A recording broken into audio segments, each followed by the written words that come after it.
आप सबको मेरा जय मसीह की। और मैं बड़ी खुश हूँ कि मैं फिर से आपके सामने उपस्थित हो सकती हूँ एक नए संदेश के साथ। आइए हम अपने आज के संदेश में जाएंगे। और आज का संदेश जो है, एक तरह से हमारे लिए ये स्टडी का संदेश है। और हम चाहते हैं कि आप इसको बड़े गौर से सुने और दूसरे लोगों में इसको शेयर करें, ताकि लोग इसको समझें कि यीशु मसीह कितना जल्दी आने वाला है। आइए हम प्रार्थना में जाएंगे। हे हमारे स्वर्गीय पिता परमेश्वर, हम तेरे पास आते हैं। खाली दिल है खुदा हमारे। हम कुछ नहीं जानते कि मैं क्या बोलना मांगती हूँ, लेकिन खुदा पवित्र आत्मा के द्वारा तू मेरे शब्दों को एक एक करके मेरे मुंह से निकालेगा, ताकि मैं वो बोलूं जो तू चाहता है खुदा। आज का टॉपिक, क्योंकि 1,44,000 और बड़ी भीड़ के बारे में है खुदा, इसलिए मैं अपने आप को फिर से तेरे हाथ में सौंपती हूँ। पवित्र आत्मा के द्वारा मुझे वो शब्द दे जो तू चाहता है कि मैं बोलूं, वो संदेश दे जो कि तू चाहता है लोग इसको सुने और अपने आप को उस बड़े दिन की तैयारी करें जब तू आएगा और हमें स्वर्ग के स्थान में ले जाएगा जो तू हमारे लिए तैयार कर रहा है। हर एक जन जो इसको सुने उसको आशीष दे, उसके परिवार को आशीष दे, ताकि वो अपने आप को तैयार कर सके और तुझे एक मुक्तिदाता के स्वरूप में ग्रहण कर सके।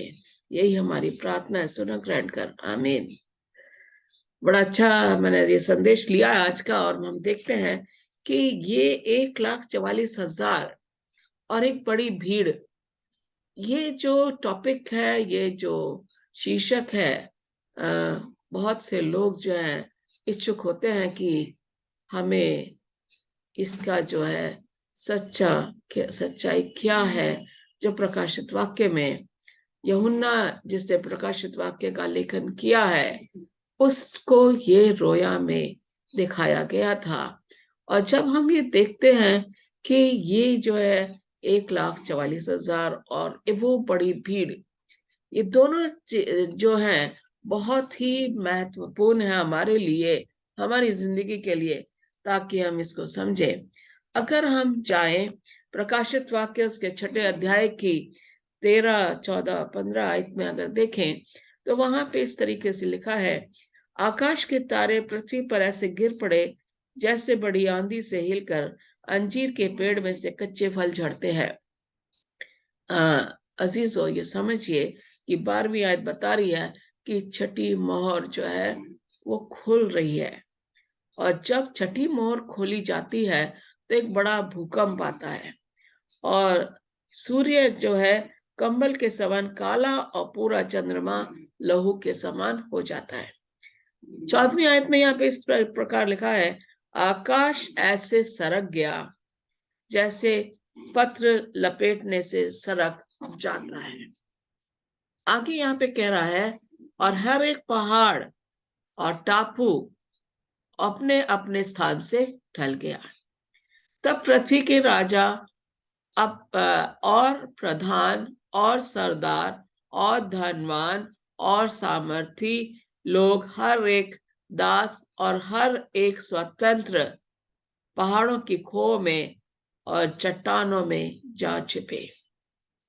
और पहाड़ों और चट्टानों से कहने लगे, हम पर गिर पड़ो और हमें उसके मुंह से जो सिंहासन पे बैठा है मेमने के प्रकोप से छिपा लो, क्योंकि उनके प्रकाश का भयानक दिन आ पहुंचा है।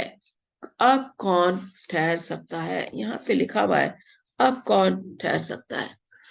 ये जो है छठी मोहर और 7वीं मोहर के बीच का जो है एक ऐसा इंटरलूड है जिसमें कि हम 1,44,000 और एक बड़ी भीड़ के बारे में हम अध्ययन करेंगे। मैं चाहती हूँ कि जितने भी लोग हैं इसको बड़े गौर से सुने और अपने लोगों में जाके इसको बताएं। यहाँ पे मैं फिर से जाऊंगी अपनी स्लाइड्स में जो कि मैंने तैयार की हुई है और जो मैं हर बार तैयार करती हूँ। आइए हम स्लाइड्स को शेयर करते हैं आपके साथ। और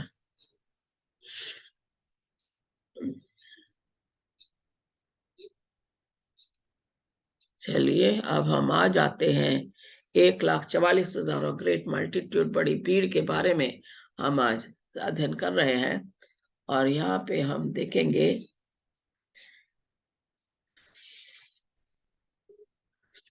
फिर मैंने देखा कि मेरे सामने सिय्योन पर्वत पर मेमना खड़ा है और उसके साथ ही 1,44,000 वे लोग भी खड़े थे जिनके माथों पे उसका और उसके पिता का नाम अंकित था। ये हम देखते हैं प्रकाशित वाक्य 14वें अध्याय की पहली आयत में कि मेमना जो है यीशु मसीह को जाहिर करता है।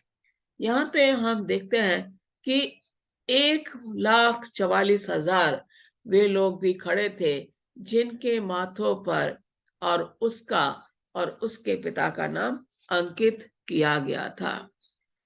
ये माथे पे जो है ये परमेश्वर के बचाए हुए लोग हैं जिन्हें पृथ्वी से जब वो परेशान थे सताहट के समय उनको बचाया गया था।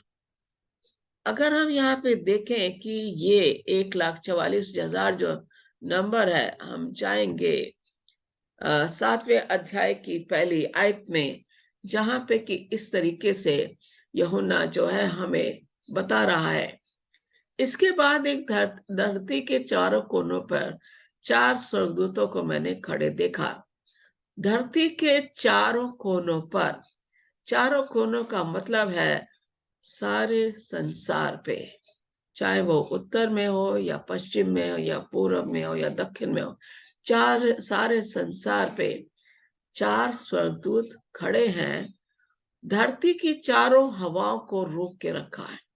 हवाओं का मतलब है तकलीफ है, ओके, जैसे भूकंप है, बाढ़ है, ये चीजों को जो उसने, जो परेशानी का समय है जो लोगों पे आने वाला है, सताहट का समय जो आने वाला है, उसको उसने रोका हुआ है। क्यों रोका हुआ है? ताकि धरती पर, सागर पर अथवा वृक्षों पे उनमें से किसी पर भी हवा ना चले।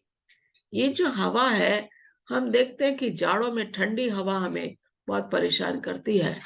वही ठंडी हवा जब गर्मियों में होती है तो वो हमें बहुत अच्छी लगती है। तो यहाँ पे कह रहा है कि वृक्षों पे उनमें से किसी ने भी हवा ना, किसी पर भी हवा ना चले। फिर मैंने देखा कि एक और स्वर्गदूत है जो पूर्व दिशा से आ रहा है। अब एक और स्वर्गदूत है, 4 स्वर्गदूत धरती के चारों कोने पे खड़े हैं। एक और स्वर्गदूत है जो पूर्व दिशा से आ रहा है। उसने सजीव परमेश्वर की मोहर ली हुई थी।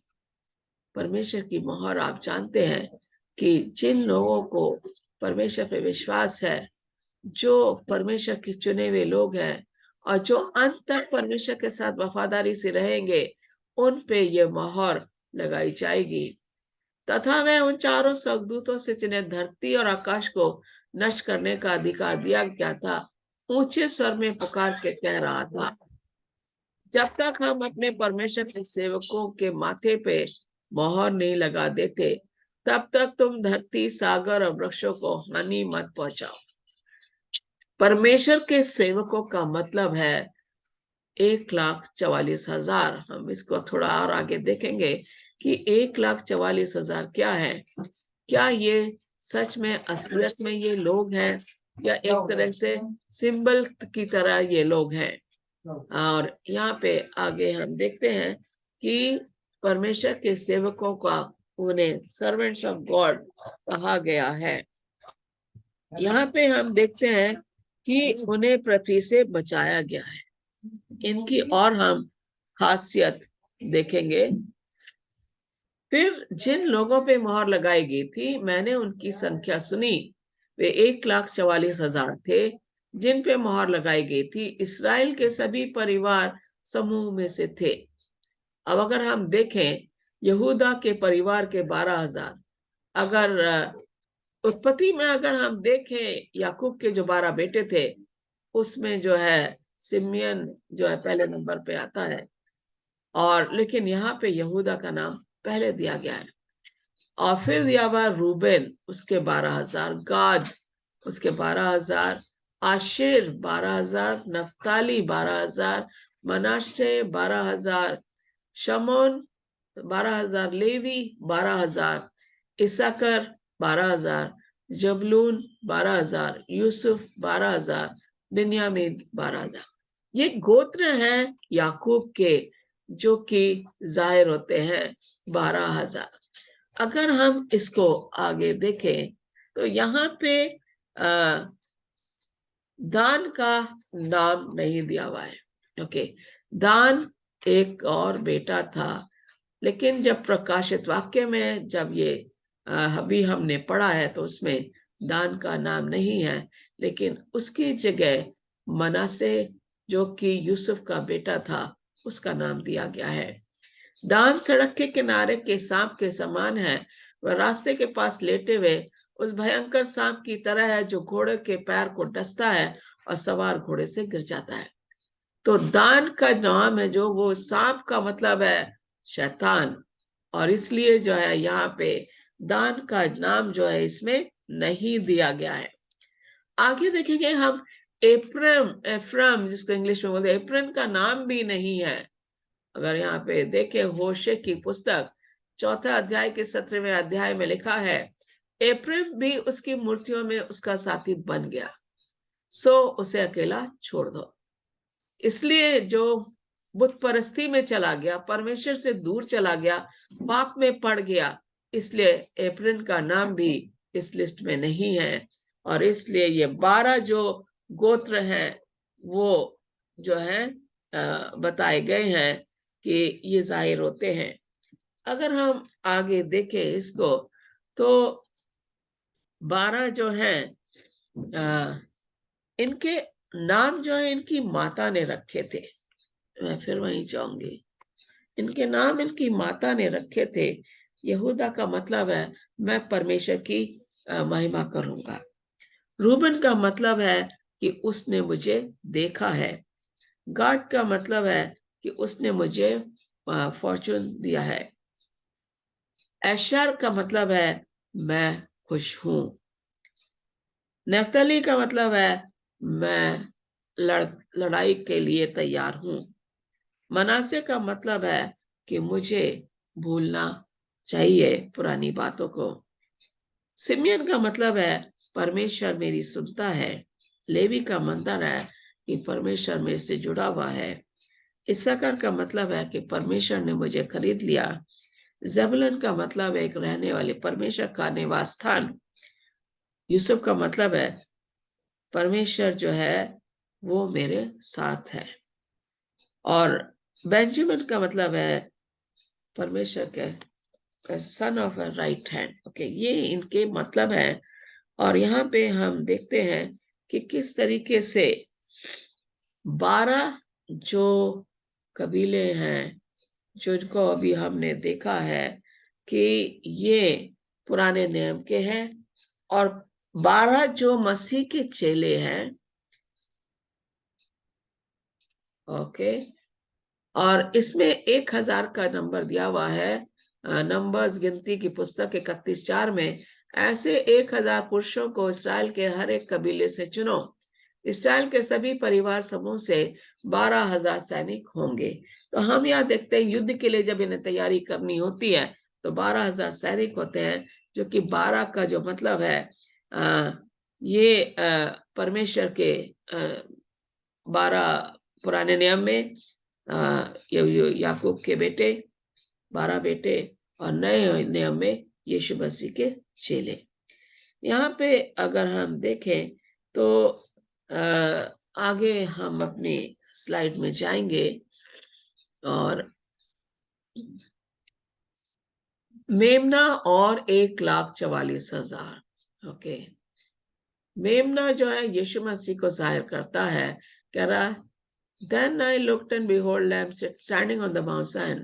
सियोन पर्वत पे वो खड़ा हुआ है, उसके साथ 1,44,000 लोग हैं, और उसका और उसके पिता का नाम इन 1,44,000 लोगों पे है।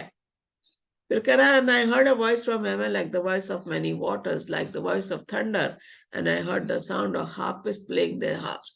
ओके, यहाँ पे जो है ये 14वें अध्याय में हम देखें तो ये एक जो है म्यूजिक बज रहा है और आवाज आ रही है मैं इसको हिंदी में भी पढ़ूंगी। मैंने दृष्टि की और देखो मेमना सिय्योन पहाड़ पे है, और उसके साथ 1,44,000 है, और स्वर्ग से मुझे एक ऐसा शब्द सुनाई दिया जो जल की बहुत धाराओं और बड़े गर्जन का सा शब्द। यूहन्ना को एक बड़ा सा शब्द सुनाई दे रहा है, और उसकी जो है गर्जन जो है वो पानी की धार के समान है। और जो शब्द मैंने सुना वो ऐसा था मानो वीणा बजाने वाले वीणा बजा रहे हो। इतना अच्छा वो शब्द था। वे सिंहासन के सामने, चारों प्राणियों और प्राचीनों के सामने एक नया गीत गा रहे थे।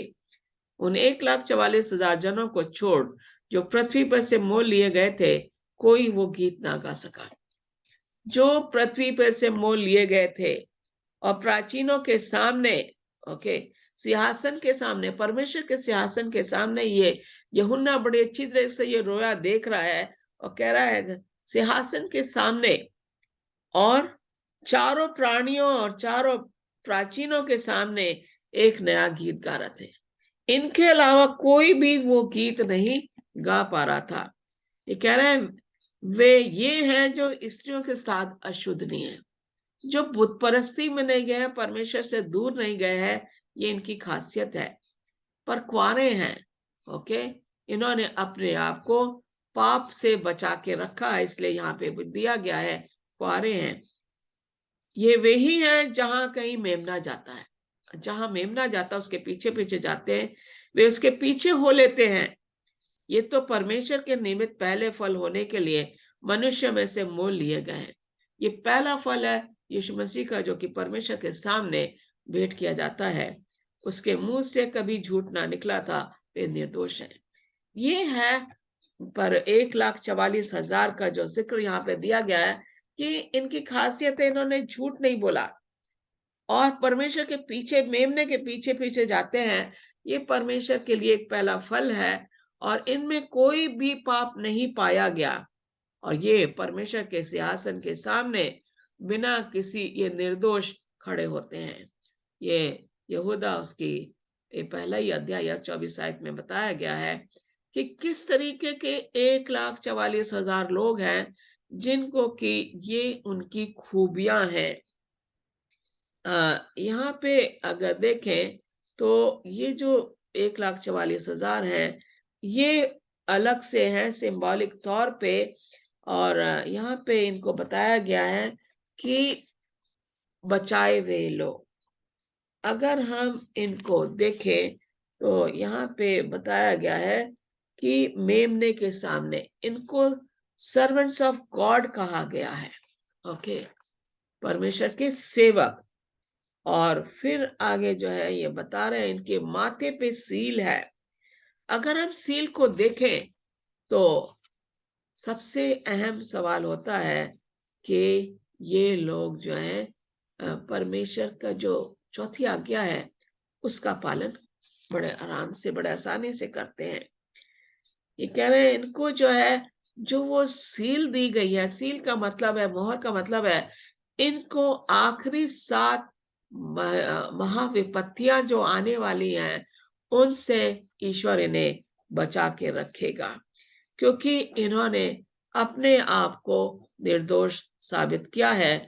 परमेश्वर के बेटे मेमने के लहू से अपने ये निर्दोष हुए हैं, इनके पाप धुल गए हैं, इनके गुण है, खूबियां हैं, इसलिए जो है इनके माथे पर, इनके जो मन में, माथे का मतलब है विचार, जो विचार हैं वो पवित्र हैं, इसलिए इन्हें बताया गया कि ये फॉल्टलेस हैं, निर्दोष हैं, और इनको जो है परमेश्वर जब महाविपत्तियां आने वाली हैं उनसे इन्हें बचा के रखेगा। ये कह रहा है ये जो नंबर है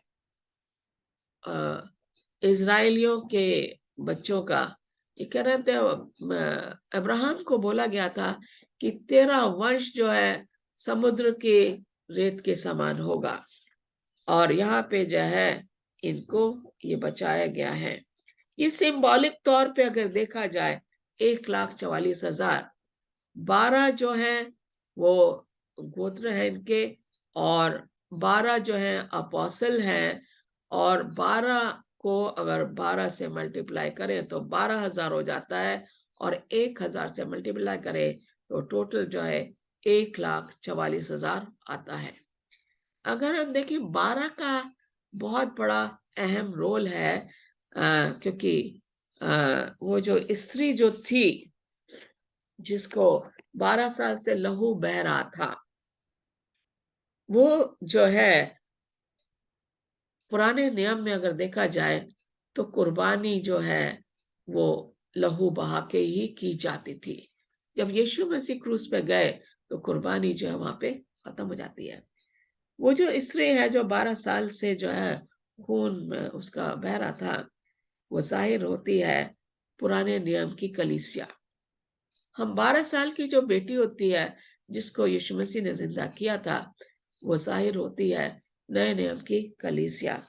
यहाँ पे क्या है, women represents old testament church with a continual flow of sacrificial blood. The young girl represents the New Testament church that came to life after Christ's resurrection. मसीह के जिंदा होने के बाद ये नए नियम की कलीसिया की स्थापना होती है। हम देखते हैं 34वीं एडी में जब स्टीफन को पत्थरवाह किया था, उसके बाद जो है संदेश दुनिया के हर कोने में फैल गया। ये जो शिष्य थे ये जाके दुनिया के हर कोने में फैल गए। इन्होंने कलीसियाएं स्थापित की और कलीसियाएं स्थापित करके इन्होंने जब वहां पे अगुवे बनाए और इस तरीके से परमेश्वर के काम को इन्होंने बढ़ाया। तो ये जो यहाँ पे हम कह रहे हैं कि इस तरीके से यहाँ पे ये 1,44,000 जो है ये सिंबॉलिक तौर पे है, लिटरल तौर पे ये नहीं है। लेकिन पुराने नियम में भी कलीसिया है और नए नियम की भी कलीसिया है, और ये जाहिर होते हैं परमेश्वर के बचाए हुए लोग जो कि पुराने नियम में भी थे और नए नियम में भी होंगे। आगे हम देखेंगे यहाँ पे वे लोग सियासत चारों ओर प्राणियों, ये अभी मैंने पढ़ा, 1,44,000 लोगों की धरती पर फिरौती देकर बंधन से छुड़ा लिया गया और उन्हें छोड़ के अन्य कोई व्यक्ति उस गीत को नहीं गा सका। ये अभी मैंने आपको बताया। इसके बाद मैंने देखा कि मेरे सामने एक विशाल भीड़ खड़ी है जिसकी गिनती कोई नहीं कर सकता। ओके, इस इस भीड़ में हर एक जाति के, हर वंश के, हर कुल के तथा हर भाषा के लोग थे। वे उस सिंहासन और उस मेमने के आगे खड़े थे। वे श्वेत वस्त्र पहने थे। उन्होंने अपने हाथों में खजूर की टहनियां ली थी। वे पुकार रहे थे, सिंहासन पर विराजमान हमारे परमेश्वर की जय हो और मेमने की जय हो। ये हम एक और नजारा देख रहे हैं, वो बड़ी भीड़ जो कि वहां पे तैयार है, और ये भी परमेश्वर के बचाए हुए लोग हैं। अब हम यहाँ पे देखते हैं कि ये जो भीड़ है, पहली खासियत इसकी ये है कि कोई इसको गिन नहीं सकता था, जिसकी कोई गिनती नहीं थी। इसकी खासियत ये थी।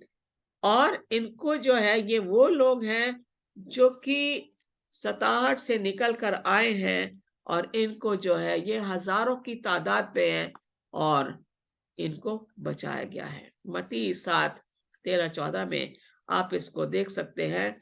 फिर यहाँ देखे हैं कि ये जो वो भीड़ है जो कि हर जाति, हर वंश और हर फर्क भाषाओं में बोलने वाले लोग, हर भाषा के लोग, ये भीड़ जो है वो उनको जाहिर करती है।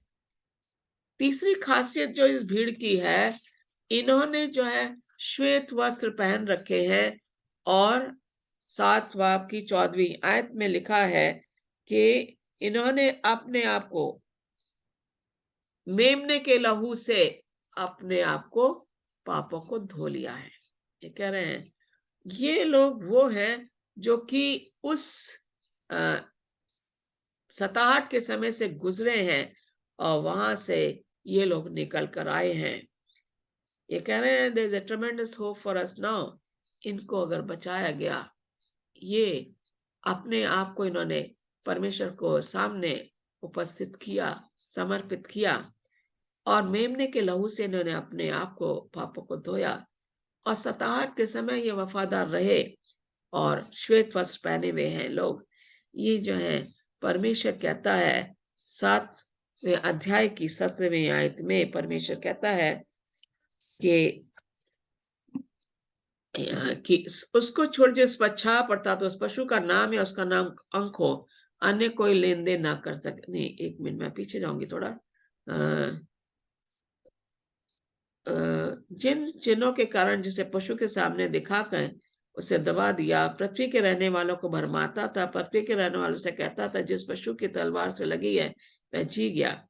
ये जो है बता रहे हैं कि दो तरह के लोग हैं, जो कि पशु की छाप ले रहे थे, दूसरा है जो कि मेमने की छाप लेते हैं। और इस तरीके से इनको जो है, ये जो भीड़ है, ये सताहट के समय से बाहर निकल कर आई है और इसलिए इन्हें बचाया गया है।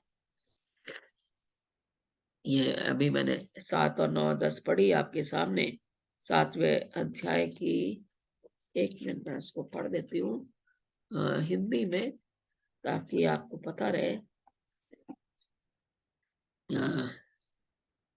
ये कह रहा है यहाँ पे, इसके बाद मैंने दृष्टि के देखो हर जाति कुल, ये मैंने बड़े शब्द से पुकार के कहती है, उद्धार के लिए हमारे परमेश्वर का जो सिंहासन पे बैठा है और मेमने की जय जयकार हो।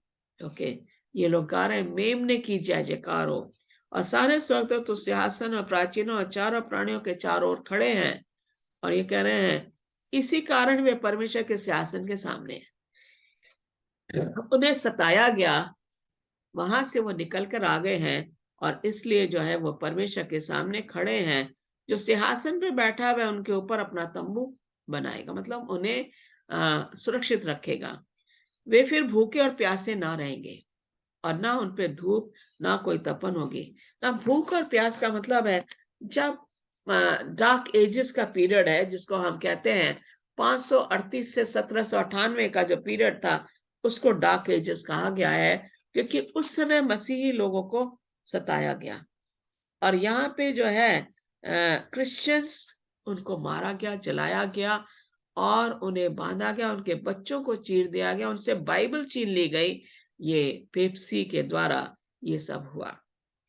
लेकिन एक और समय जो है परमेश्वर कह रहा है कि एक और सताहट का समय आ रहा है, जो बहुत ही ज्यादा, जो पहले से भी ज्यादा भयंकर होगा। और हम जो है उसे ग्रेट ट्रिब्यूलेशन के नाम से जानते हैं। ये वो समय है जब हमसे फिर से बाइबल छीनी जाएंगी, और जब हमसे बाइबल छीनी जाएंगी और फिर सताहट आएगी। ये कह रहा है, तभी उन प्राचीनों में से किसी ने मुझसे प्रश्न किया, ये श्वेत वस्त्रधारी लोग कौन हैं तथा ये कहाँ से आए हैं? ये भीड़ के बारे में पूछा जा रहा है। मैंने उसे उत्तर दिया, मेरे प्रभु तू जानता है। इस पर उसने मुझसे कहा, ये वे लोग हैं जो कठोर यातनाओं के बीच से होकर आ रहे हैं। उन्होंने अपने वस्त्रों को मेमने के लहू से धोकर स्वच्छ और उजला किया है। ये वो भीड़ है जिन्होंने अपने वस्त्रों को परमेश्वर के लहू से धो के स्वच्छ और श्वेत किया है। दर्शन देने वाले व्यक्ति ने कहा, हे दानियल, उसमें मिकाएल नाम का एक प्रधान स्वर्गदूत खड़ा होगा। मिकाएल यीशु मसीह को जाहिर करता है। मिकाएल तुम्हारे यहूदी लोगों का संरक्षक है। फिर एक विपत्तिपूर्ण समय आएगा, मैंने बताया ना, ग्रेट ट्रिब्यूलेशन, जो कि समय आने वाला है। आएगा वह समय इतना भयानक होगा जितना भयानक इस धरती पर जब से कोई जाति अस्तित्व में आई है कभी नहीं आया होगा। ये वो समय है कि महा विपत्ति, जो कि डार्क एजेस से भी ज्यादा भयंकर होगा। ये कह रहा है कभी नहीं आया है। किंतु हे दानियल, उस समय तेरे लोगों में से हर वह व्यक्ति जिसका नाम जीवन की पुस्तक में लिखा होगा वो बच जाएगा।